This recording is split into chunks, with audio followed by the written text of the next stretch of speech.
ಮತ್ತು ಲೋಕಸಭೆ ಚುನಾವಣೆ ಪ್ರಚಾರ ನಮ್ಮ ಈ ಕ್ಷೇತ್ರದ ಜನಪ್ರಿಯ ಕ್ರಿಯಾಶೀಲ ಶಾಸಕರ ಸನ್ಮಾನ್ಯ ಜಿ.ಟಿ. ಪಾಟೀಲ್ ತಮ್ಮೆಲ್ಲರ ಪರವಾಗಿ ಸ್ವಾಗತವನ್ನು ಕೋರಿ ಈ ನಡೆದಂಥ ಯಾವತ್ತು ಆಂಜನೇಯ ಕ್ರಾಸ್ ಹಾಗೂ ಗದಗಿರಿ ಗ್ರಾಮದ ಎಲ್ಲ ಹಿರಿಯರಿಗೆ ಉಪಮಿತರಿಗೆ ತಾಯಂದಿರಿಗೆ ತಮ್ಮ ಸಲ್ಲಿಸಿ ಈಗಾಗಲೇ ಕಕ್ಕವ್ರು ಹೇಳಿದ್ರು 100 ಓಟ್ ಏನೋ ಕಾಂಗ್ರೆಸ್ಸಿಗೆ ಹೆಚ್ಚು ಕೊಟ್ಟಾಗ ಹೋದ್ಸಲಿ ಅಂತ ಹೇಳಿ ಅದರ ನಮಗೂ ಗೊತ್ತಾಗಿದ್ರು ಅವ್ರ ಮಾತಿನಾಗ ಒಂದು ಸ್ವಲ್ಪ ಕಡಿಮೆ ಕೊಟ್ಟಾರಂತ ಅನಿಸುತ್ತೆ 40 ಓಟ್ ಏನೋ BJPಗೆ ಹೆಚ್ಚಾಗ್ಯಾವ ಅಂತ ಹೇಳಿ ಇಷ್ಟೆಲ್ಲ ಅವ್ರು ಕೆಲಸ ಮಾಡಿದ್ರು ಕೂಡ ನಾವು 2023 ಸಾರ್ವತ್ರಿಕ ಚುನಾವಣೆ ಒಳಗೆ ಸನ್ಮಾನ್ಯ ಸಿದ್ದರಾಮಯ್ಯ ಅವರು ಡಿ.ಕೆ. ಶಿವಕುಮಾರ್ ನೇತೃತ್ವದಲ್ಲಿ ಸಾಕಷ್ಟು ಗ್ಯಾರಂಟಿಗಳನ್ನು ಘೋಷಣೆ ಮಾಡಿದ್ರು. ಅವನ್ನೆಲ್ಲ ಇಂಪ್ಲಿಮೆಂಟ್ ಮಾಡ್ತೀವಿ ಅನ್ನುವಂಥ ಭರವಸೆ ನಮ್ಮೆಲ್ಲ ಮತದಾರರಲ್ಲಿ ಸುಮಾರು ನಮ್ಮ ಬೆಳಗ್ಗೆ ಕ್ಷೇತ್ರದಲ್ಲಿ ಮಹಿಳೆಯರ ಒಂದು ಮತದಾನ ಹಿಂದಿನ ಒಂದು ಚುನಾವಣೆ ನೋಡಿದ್ರೆ 11.6% ಮಹಿಳೆಯರು ನಮಗೆ ಹೆಚ್ಚು ಓಟ್ ಹಾಕಿದ್ದಕ್ಕೆ 11,000 ಲೀಡ್ನ್ಯಾಗ ಸನ್ಮಾನ್ ಜಿ.ಟಿ. ಪಾಟೀಲ್ ರಾಜ್ ಬಂದಾರ ಅಂತ ನಾನು ಭಾವಿಸ್ತೇನೆ. ಅದರರ್ಥ ನೀವು ಯುವಕರು ಗಂಡ್ಮಕ್ಳು ಮಾಡಿಲ್ಲ ಅಂತ ಯುವಕರನ್ನು ಮಾಡಿರಿ ಹೆಣ್ಮಕ್ಳು ಮಾಡಿರಿ ಆದರೆ ಹೆಣ್ಮಕ್ಳ ಸಂಖ್ಯೆ ಸ್ವಲ್ಪ ನಮ್ಮ ಮತಗಳೊಳಗೆ ಹೆಚ್ಚು ಬಂತು. ಯಾಕಂದ್ರೆ ಕೆಲವೊಂದು 5 ಗ್ಯಾರಂಟಿಗಳಿತ್ತು. ಇವತ್ತು ಏನಾಗಿತ್ತು ಅಂದ್ರೆ ಅವು ಗ್ಯಾರಂಟಿಗಳನ್ನು ಯಾಕೆ ಸನ್ಮಾನ್ಯ ಸಿದ್ದರಾಮಯ್ಯ ಅವರು ಕೊಟ್ಟರು ಅನ್ನೋದನ್ನು ಒಂದು ದೊಡ್ಡ ಚರ್ಚೆ ಇದೆ. ಆರ್ಥಿಕವಾಗಿ ನರೇಂದ್ರ ಮೋದಿ ಅವರ ಕೈಯಲ್ಲಿ 10 ವರ್ಷ ಕೇಂದ್ರ ಸರ್ಕಾರ ಇರೋದ್ರಿಂದ ಆರ್ಥಿಕವಾಗಿ ನಮ್ಮ ದೇಶ ಹಿನ್ನಡೆ ಆಗ್ತಾ ಇತ್ತು ಈ ದೇಶದಲ್ಲಿ. ಆದರೆ ಈ ಸಾರಿ ನಾವು ಕಾಂಗ್ರೆಸ್ ಇಲ್ಲಿ ರಾಜ್ಯದಲ್ಲಿ ಅಧಿಕಾರಕ್ಕೆ ಬಂದರೆ ಈ ಆರ್ಥಿಕತೆ ಸಮಸ್ಯೆಯನ್ನ ಯಾವ ರೀತಿ ಬಗೆಹರಿಸಬೇಕು ಅಂತ ಹೇಳಿ ಒಂದು ಥಿಯರಿ ಅದ. ಎಕನಾಮಿಕ್ಸ್ ಒಂದು ಥಿಯರಿ, ಆರ್ಥಿಕತೆ ಒಂದು ಥಿಯರಿ. ಯಾವಾಗ ಜನರ ಕೈಯಾಗಿ ದುಡ್ಡಿರಂಗಿಲ್ಲ ಅವಾಗ ನಮ್ಮ ಆರ್ಥಿಕತೆ ಕಡಿಮೆ ಆಗ್ತದೆ. ಯಾವಾಗ ಬಹುಸಂಖ್ಯಾತರು ಒಂದು ದೇಶದಲ್ಲಿರುವಂಥ ಬಹುಸಂಖ್ಯಾತರ ಕೈ ಒಳಗೆ ದುಡ್ಡಿರಲಿಲ್ಲ ಅಂತಂದ್ರೆ ನಾವು ಆರ್ಥಿಕತೆ ಹೊರಡ್ಬೇಕು. ಮತ್ತು ನರೇಂದ್ರ ಮೋದಿ ಸರ್ಕಾರ ಬಂದ ಮೇಲೆ 2014ರಾಗ ಬಹಳಷ್ಟು ಆಶೆಗಳನ್ನು ತೋರಿಸಿದ್ರು. ಎಷ್ಟೋ ಮಂದಿ ಇರ್ತವರು ಅವರಿಗೆ ಓಟ್ ಹಾಕಿರ್ಬೋದು. ಅಷ್ಟು ಆಶೆಗಳನ್ನು ತೋರಿಸಿದ್ರು. 14ರಾಗ ನಾವು ಬಂದ ಕೂಡ ಹಿಂಗೆ ಆಗ್ತೈತಿ, ಹಿಂಗೆ ಮಾಡ್ತೀನಿ, ಅದನ್ನು ಮಾಡ್ತೀನಿ 2014ರಾಗ ಮೊದಲೇ ಹೊಡೆತ ಅವ್ರು ಕೊಟ್ಟಿದ್ದಂದ್ರೆ ನೋಟ್ ಬ್ಯಾನ್ ಮಾಡಿದ್ರು. 14ರಿಂದ ಇಲ್ಲಿವರೆಗೆ ಕೇಂದ್ರದ್ದು ನೋಡಿದ್ದೀರಿ, ರಾಜ್ಯದ್ದು ನೋಡಿದ್ರಿ. ಅದಕ್ಕೆ ನಾನು ನಿಮಗೆ ಹೆಚ್ಚು ಇದನ್ನು ಹೇಳ್ತಾ ಇದ್ದೀನಿ. 16ರೊಳಗೆ ನೋಟ್ ಬ್ಯಾನ್ ಮಾಡಿದ್ರು, 19ರೊಳಗೆ GST ತಂದು, 17ರೊಳಗೆ GST ತಂದು. ಇವು ಎರಡೂ ನಮ್ಮ ಆರ್ಥಿಕತೆಗೆ ಬಹಳಷ್ಟು ದೊಡ್ಡ ಪೆಟ್ಟು ಕೊಟ್ಟು ಸುಮಾರು 2 ಕೋಟಿ ಉದ್ಯೋಗವನ್ನು ಪ್ರತಿ ವರ್ಷ ಸೃಷ್ಟಿಸ್ತೀನಿ ಅಂದಿದ್ರು. ಇವತ್ತಿಗೆ 10 ವರ್ಷ ಅಂದರೆ 20 ಕೋಟಿ ಉದ್ಯೋಗ ಸೃಷ್ಟಿ ಆಗಬೇಕಾಗಿತ್ತು. ಇವತ್ತು ಏನಾಗಿದೆ ಅಂದರೆ ಮೊದಲಿಂದ 10 ಕೋಟಿ ಒಳಗನ 3 ಕೋಟಿ ಉದ್ಯೋಗ ಕಡಿಮೆ ಆಗಿವೆ. ದೊಡ್ಡ ದೊಡ್ಡ ಕಂಪ್ನಿ ಇನ್ನೂ ಸಾಕಷ್ಟು ಉದ್ಯೋಗಗಳನ್ನು ಕಡಿಮೆ ಮಾಡ್ಕೊತ ಹೊಂಟಿದ್ದಾರೆ ದೊಡ್ಡ ದೊಡ್ಡ ಕಂಪ್ನಿಗಳು. ಇವತ್ತಿನ ಪರಿಸ್ಥಿತಿ, ಇವತ್ತು ಯುವಕರು ನಾವು ಸುಮಾರು 65% ಯುವಕರು 18 ವರ್ಷದಿಂದ 35 ವರ್ಷದೊಳಗೆ ನಾವು ನಮ್ಮ ದೇಶದಾಗದೀವಿ. ಮತ್ತು 18ರಿಂದ 35 ವರ್ಷದೊಳಗಿನವ್ರಿಗೆ ನಮಗೆ ನೌಕರಿನೇ ಸಿಗಲಿಲ್ಲ ಅಂತಂದ್ರೆ ನಮ್ಮ ದೇಶದ ಆರ್ಥಿಕತೆ, ನಮ್ಮ ದೇಶದ ಭವಿಷ್ಯ ಹೆಂಗೆ ಆಕೈತಿ ಅನ್ನೋದು ನೀವೆಲ್ಲ ಹಿರಿಯರು ವಿಚಾರ ಮಾಡಬೇಕು. ಈಗ ಯುವಕರು ಉತ್ತರ ಭಾರತದಲ್ಲಿನೂ ಕೂಡ ಈ ಸಲ ಏನೂ ಅಂತ ವೇವ್ ಇಲ್ಲ. ಅವ್ರಿಗೆ ಗೊತ್ತೈತಿ, BJPದವರಿಗೆ ಮೋದಿ ಅವರಿಗೆ ಗೊತ್ತೈತಿ ನಾವು ಈ ಸಲ ಸೋಲ್ತೀವಿ ಅಂತೇಳಿ. ಯಾಕಂದ್ರೆ ಎಲ್ಲಾರ್ದು ವಿಷಯ ಏನಾಗೈತಿ, ಒಂದು ನೀತಿ ಆಯೋಗದವ್ರು ಒಂದು ಸರ್ವೆ ಮಾಡ್ಯಾರ. ನೀತಿ ಆಯೋಗ ಅಂದ್ರೆ ಅವ್ರ ಕೈ ಸರ್ಕಾರ ಕಡೆನೇ ಇರುವಂಥದ್ದು. ಯಾವ ವಿಷಯದ ಮೇಲೆ 2024 ಲೋಕಸಭೆ ಚುನಾವಣೆ ಆಗ್ತೈತಿ ಅಂತ ಹೇಳಿ ಕೇಳಿದಾಗ ಸುಮಾರು 70% ಜನ ಒಂದು ನೌಕರಿ ಇರಲಾರ್ದು, ಒಂದು ಬೆಲೆ ಏರಿಕೆ, ಒಂದು ಇವತ್ತಿನ ಆರ್ಥಿಕ ಪರಿಸ್ಥಿತಿ, ಈ ಒಂದು ವಿಷಯದ ಮೇಲೆ ನಾವು ಚುನಾವಣೆಗೆ ಮತ ಹಾಕ್ತೀವಿ ಅನ್ನುವಂಥದ್ದು 70% ಜನ ಕೊಟ್ಟಾರೆ.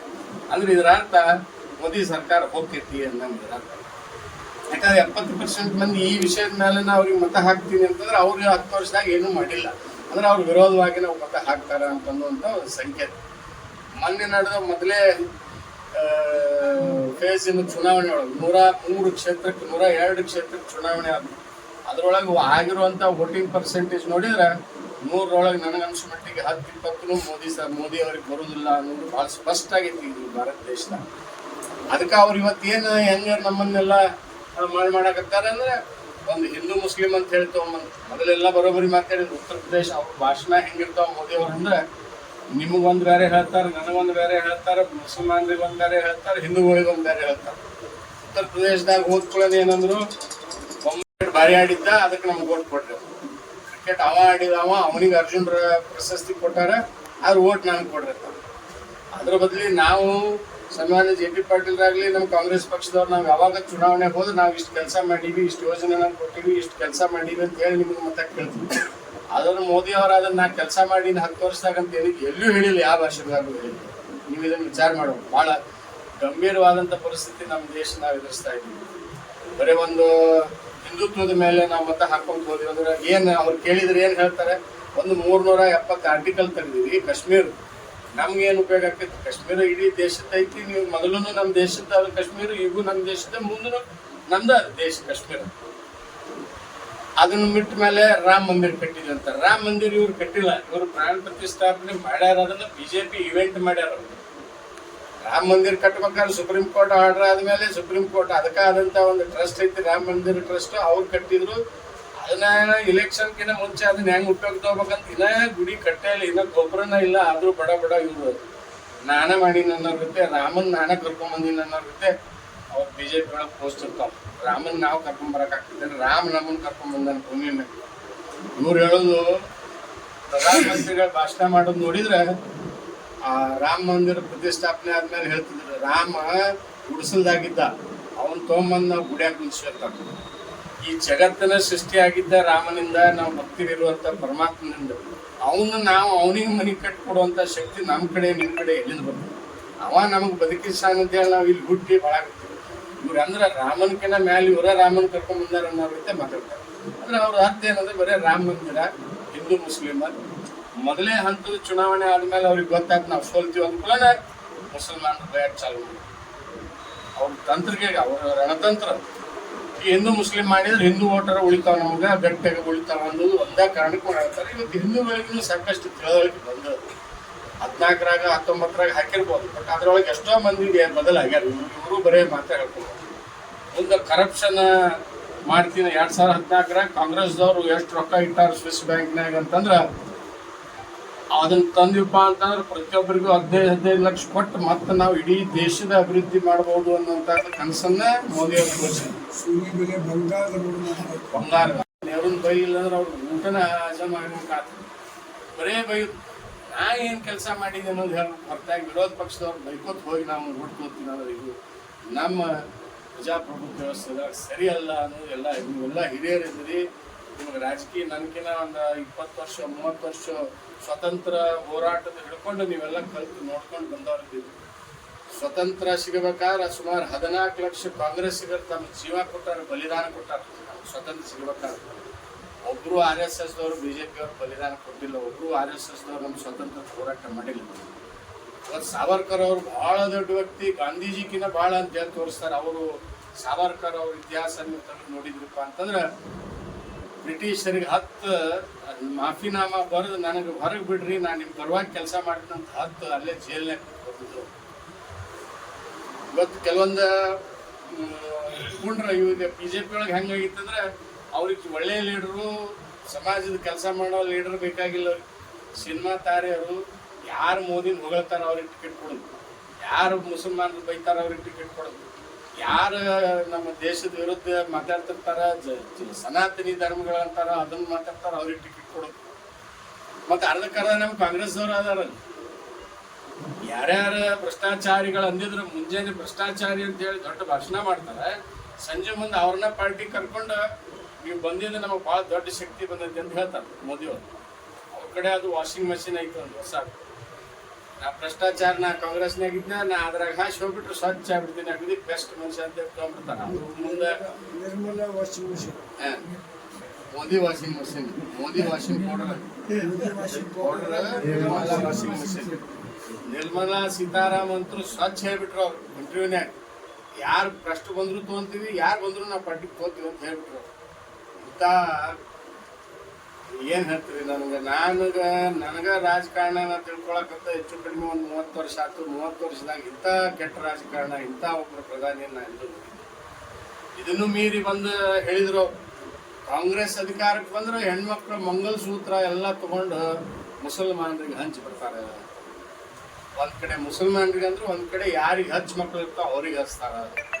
ಮೋದಿ ಅವರ 7 ಮಂದಿ ಇದಾರ ಅವ್ರ ಮನ್ಯಾಗ ಅಂತಂದರು. ಹೆಚ್ಚು ಮಕ್ಳು ಯಾರಿಗೆ ಅದಾವ್ರಿ? ಅವ್ರಿಗೆ ಅದಾವಲ್ಲ. ಮೋದಿ ಅವ್ರಿಗೆ 7 ಮಂದಿ, ಅಮಿತ್ ಶಾಗ್ 6 ಮಂದಿ, ಹೇಮಂತ್ ಬಿಸ್ವಾ ಶರ್ಮಾ ಅವನಿಗೆ 7 ಮಂದಿ, ಎಲ್ಲರೂ 7 8 ಹಿಡ್ದವ್ರು ಅದಾರ. ಮತ್ತೆ ಹೇಳ್ತಾರೆ ಹೆಚ್ಚು ಹೊಡೆದವ್ರಿಗೆ ಹಂಚ್ಬಿಡ್ತಾರ.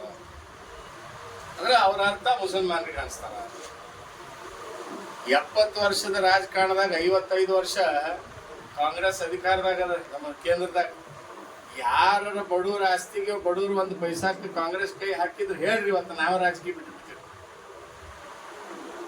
ದೊಡ್ಡ ದೊಡ್ಡ ಶ್ರೀಮಂತರದು, ದೇಸಾಯರದು, ರಾಜರದು, ಮಹಾರಾಜರದು ಎಲ್ಲಾ ಭೂಮಿ ತೊಗೊಂಡು ಭೂಮಿ ಉಳುವನೆ ಒಡೆಯ ಅಂತ ಹೇಳಿ ಬಡವರಿಗೆ ಹಂಚಿದಂತ ಪಕ್ಷ ಯಾರಾದ್ರೂ ಇದ್ರೆ, ಯಾರು ವ್ಯಕ್ತಿ ಇದ್ರೆ ಅದು ಇಂದಿರಾ ಗಾಂಧಿ ಅವರು, ದೇವರಾಜ್ ಅರಸ್ ಅವರು ಅನ್ನೋದನ್ನ ಕಾಂಗ್ರೆಸ್ ಅಲ್ಲ, ಇಡೀ ರಾಜ್ಯ, ಇಡೀ ದೇಶ ಮುರಿಯುವಂತ ಮಾಡ್ತಾರ.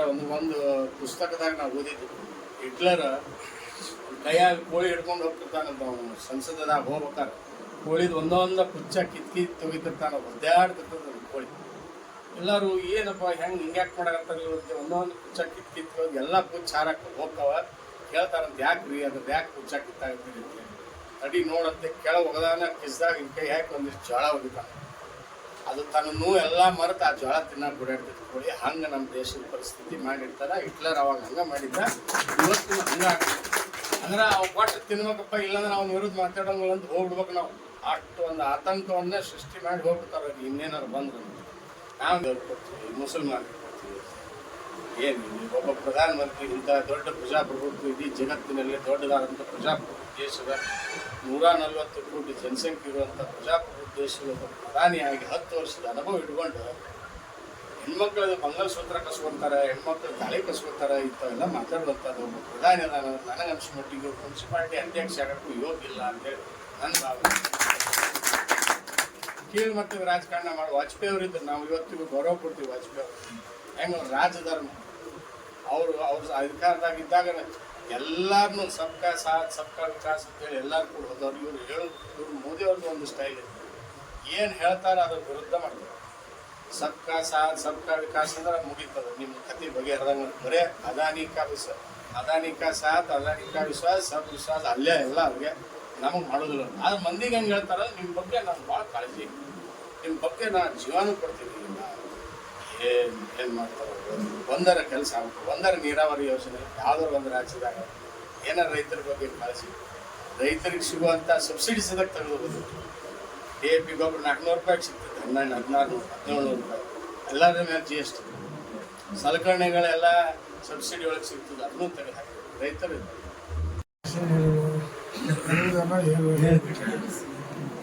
ಅದ್ರ ಮತದಾನ ಭಾಳ ಮ್ಯಾಕ್ಸಿಮಮ್ 75% ಆಗೈತಿ. ಇನ್ನು 25% ಮತದಾನ ಆಗೋದಿಲ್ಲ. ಯಾರು ನೋಡಿದ್ರು 25% ಯಾರು ಬರ್ತಾರೆ? ಅವರು ಇಲ್ಲಿ ಶ್ರೀಮಂತರು, ಸರ್ಕಾರಿ ನೌಕರದಾರರು, ಸರ್ಕಾರಿ ನಿವೃತ್ತ ನೌಕರದಾರರು, ಉದ್ಯೋಗ ಮಾಡೋರು, ಇವ್ರು ಯಾರೂ ಓಟ್ ಹಾಕಕ್ಕೆ ಬರೋಲ್ಲ. ಇನ್ನೊಂದು ದೊಡ್ಡ ದೋಷ ಏನಪ್ಪ ಅಂದ್ರೆ, ಎಜುಕೇಟೆಡ್ ಮಾಸು ಪ್ರಜಾಪ್ರಭುತ್ವಕ್ಕೆ ಅನ್ಯಾಯ ಮಾಡೋಷ್ಟು ಇನ್ನೊಬ್ರು ಯಾರೂ ಮಾಡೋಂಗಿಲ್ಲ. ಎಲ್ಲರೂ ನೀವು ಜಾತಿ ಹುಟ್ಟಿದ ಯೂನಿವರ್ಸಿಟಿ ಒಳಗೆ, ಜಾತಿ ಹುಟ್ಟಿಸಿದ್ದು ಯೂನಿವರ್ಸಿಟಿ, ನಾವು ಯಾರು ಹುಟ್ಟಿಸಿಲ್ಲ. ಅಲ್ಲಿದ್ದಷ್ಟು ಜಾತಿ ಎಲ್ಲಿ ಇಲ್ಲ. ಜಾತಿ ಇದ್ದಿದ್ದ ಎಜುಕೇಟೆಡ್ ಕ್ಲಾಸ್ನೊಳಗೆ, ಎಜುಕೇಟೆಡ್ ಮಾಸ್ನೊಳಗೆ. ಬಡವರಂತಕ್ಕೆ ಜಾತಿ ಇರೋಂಗಿಲ್ಲ. ಅದನ್ನು ಇನ್ನೊಂದು ಉದ್ದೇಶ ಅಂತ ಅಂದರೆ, ನೀವು ಎಲ್ಲರೂ ಎಜುಕೇಟೆಡ್ ಇರ್ತೀರಿ, ದೇಶದ ಇತಿಹಾಸ ಓದಿ ಯಾರು ಏನು ಮಾಡ್ಯಾರ, ಯಾವ ಪಕ್ಷ ಏನು ಮಾಡೈತೆ ಅಂತ ಅಭ್ಯಾಸ ಮಾಡಿ ಓಟ್ ಹಾಕೋಂಗಿಲ್ಲ, ಓಟ್ ಹಾಕೋದಿಲ್ಲ. ವಿಶೇಷ ಅಂದಂಗೆ ಅವ್ನು ನಮ್ಮ ಜಾತಿ ಅವ, ಇನ್ನು ನಿಮ್ಮ ಜಾತಿ ಅವ, ಅದನ್ನು ಮೋದಿ ಏನರ ಮಾಡಲಿ, ನಮ್ಮ ಮೋದಿ ಬೇಕು ಎಂಥ ಉತ್ಸಾಹ ಇದೆ. ಮೋದಿ ಚಲೋ ಮಾಡಿದ್ರೆ ನಾವು ನಾವು ಕೂಡ ನಿಮ್ಮ ಜೋಡಿ ಮೋದಿ ಓಟ್ ಹಾಕ್ತೀವಿ. ಯಾರು BJP ಅವ್ರ ಜೊತೆಗೆ. ಎಲ್ಲಿವರೆಗೆ ದೇಶದ ಅಭಿವೃದ್ಧಿ ಬಗ್ಗೆ, ದೇಶದೊಳಗೆ ಏನು ನಡೀತಾ ಇದೆ, ಯಾವ ಪಕ್ಷದೊಳಗೆ ಏನು ಚುನಾವಣೆ ಪ್ರಣಾಳಿಕೆ ಕೊಟ್ಟಿರಿ ಅಂತ ತಿಳ್ಕೊಳ್ಳಿ.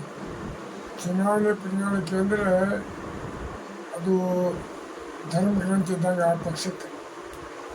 ಧರ್ಮಗ್ರಂಥಕ್ಕೆ ಎಷ್ಟು ಬೆಲೆ ಕೊಡ್ತೀವೋ ಅಷ್ಟು ಬೆಲೆ ನಾವು ಚುನಾವಣೆ ಪ್ರಣಾಳಿಕೆ ಕೊಡಬೇಕಾಗತ್ತೆ. ಏನು ಮಾಡ್ಯಾರ ಮೋದಿ ಅವ್ರು ಮುಕ್ಕಳಿ ಮಾಡಿಸಿ ಹೋಗೋದಾರ ಒಂದಷ್ಟು. ಏನೂ ಮಾಡಲಿಲ್ಲ. ಅದಕ್ಕಿಂತ ಹೆಚ್ಚು ದೋಷ ಅಂದರೆ ಇಲ್ಲಿ ಯಾವುದು ಸಪ್ತಗಿರಿ ಕ್ರಾಸ್ ರೋಡ್, ಯಾರಿದ್ರಿ ಹೈಲಿ ಎಜುಕೇಟೆಡ್, ನೌಕರದಾರ, ರಿಟೈರ್ಡು, ಊರೊಳಗಿನ ಶ್ರೀಮಂತರು, ಊರೊಳಗಿನ ಶ್ರೀಮಂತರು ಎಲ್ಲರೂ ಇಲ್ಲಿ ಮೆಟ್ಟು ಮಾಡಿರ್ತೀರಿ. ನಿಮಗೆ ಯಾವುದೂ ಕೊಡ್ತಿರಂಗಿಲ್ಲ. ಯಾರಿಗೆ ಹಾಕಿದ್ರೆ ಏನು ನುಕ್ಸಾನ್ ಆಕತಿ, ಯಾರಿಗೆ ಏನು ಹಾಕಿದ್ರೆ ಲಾಭ ಆಕತಿ ವಿಚಾರ ಮಾಡೋಂಗಿಲ್ಲ. ಅಭ್ಯಾಸ ಮಾಡಲಾರ್ದ ಇತಿಹಾಸ ತಿಳ್ಕೊಳ್ಳಾದ್ರೆ ಅಭಿವೃದ್ಧಿ ಬಗ್ಗೆ ಚಿಂತನೆ ಮಾಡಲಾರ್ದು ಹೋಗಿ ಮಾಡಿದ್ರೆ ಅಂದರೆ ಅದು ಪ್ರಜಾಪ್ರಭುತ್ವಕ್ಕೆ ಮಾರಕ. ಇಷ್ಟೇ ನಾವು